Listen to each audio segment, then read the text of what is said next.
독일에 갔을 때 27에 섰습니다. 27살이었어요. 26입니다.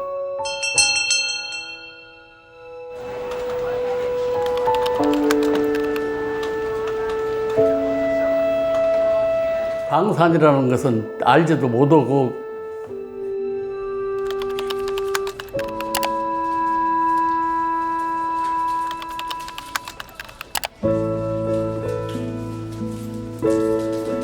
저는 뭐 15마르크만 남겨놓고 다 한국으로 보냈어요. 그 15마르크는 제가 일주일에 한 번씩 가족에게 편지, 우편 요금만 빼놓고는.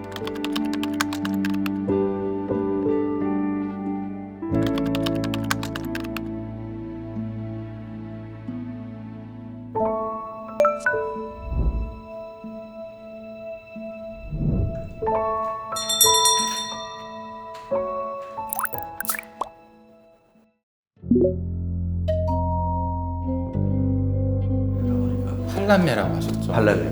부모님도 뭐 연료하시고 애들 학비 이런 거 조달하다 보니까 넉넉하지를 못했죠. 그 지하에 들어가는 게 너무 두려웠어요. 안에 들어가서 허리도 못 펴고 8시간 동안 계속 그 일을 해야 되거든요. 그러면 탄가루가 막 쏟아지는데 앞이 보이겠어요? 안 보이죠. 거기 가면은 가만히 앉았어도 이 장화에 물이 하나씩 들어갈 정도예요.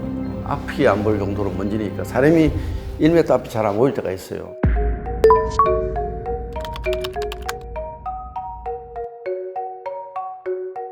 기관지가 찍어보니까 여기가 뭐 깊이는 아직 아닌데 전단계. 정부에 건의를 했는데 그게 지금 다 무산됐어요. 국회에서. 해줄 거 했었는데 안 되더라고요. 이제 뭐 그건 직업병이잖아요.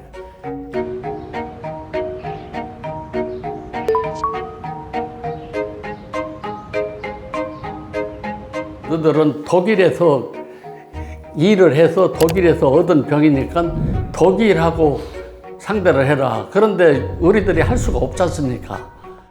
근데 강원도 태백에는 한국에서 근무한 간부들을 위해서 지어놓은 전문 병원이 있어. 그래서 우리는 독일 갔다 온 사람들이라고 그래서 그런지 혜택 못 받고 있어요.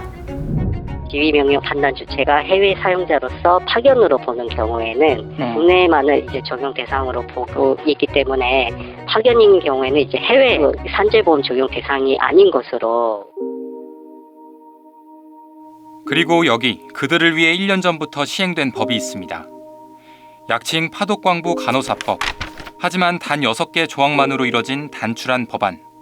당사자는 물론 전문가도 내용을 더 채워 넣는 작업이 필요하다고 말합니다. 이거야말로 정말 용두사미. 아주 결과가 초라한 그런 거라고 생각을 합니다. 뭐 기껏 있는 내용이 대상자에 대한 지원이라고 하면서 뭐 교육, 상담, 뭐 정보 제공 뭐 이런 것들은 지금 다 이루어지고 있는 일이죠, 사실은. Blick auf.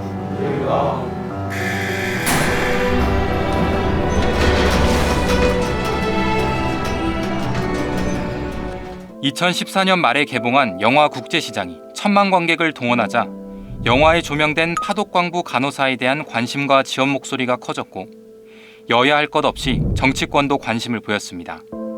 하지만 국회 논의는 그리 간단치 않았습니다. 2017년 11월 국회에 제출된 원안엔 의료 및 생활지원금 지급 관련 조항과 지원 여부를 결정하는 심의위원회를 두는 내용도 있었는데 실질적인 논의는 법안 발의 3년 뒤에 이뤄졌고 분위기도 달라져 있었습니다.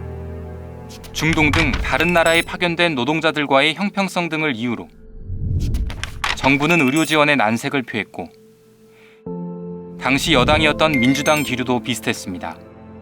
지원 조항 빼면 하나마나한 법 아니냐는 비판도 나왔지만 껍데기 먼저 만들고 개정 작업 등을 통해 알맹이는 나중에 채워 넣자는 논리가 힘을 얻었습니다.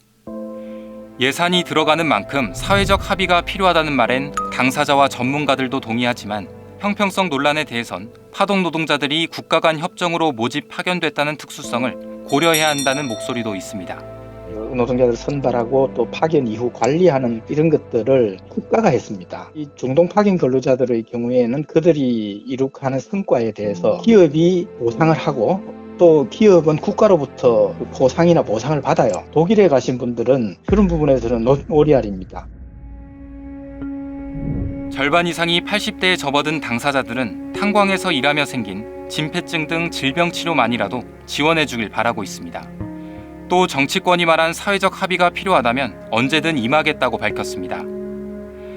법을 만들면서 정치권이 알맹이는 나중에 채워넣자고 약속한 만큼 더 늦기 전에 논의 작업을 시작해야 하지 않을까요?